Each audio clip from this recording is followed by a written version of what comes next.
Love you to बेटा। Happy birthday ma'am. Thank you. और ये प्राप्ति नंदवाना, ये आपकी पे हैंड राइटिंग है? सच्ची नहीं ना?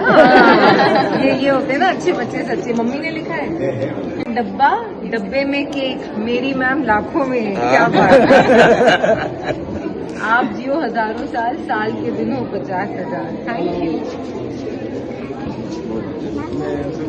Thank you. Thank you so much. ये आप इतनी सब चॉकलेट्स बच्चों को नहीं लानी चाहिए तो, और मतलब मुझे लेते हुए बहुत अजीब लग रहा है। ये आप रखो, मेरी तरफ से खाना आप।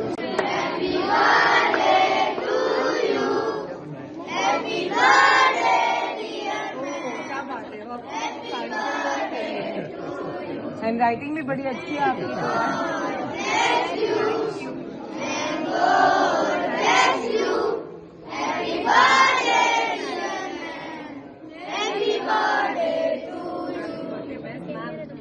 मंगलम मंगलम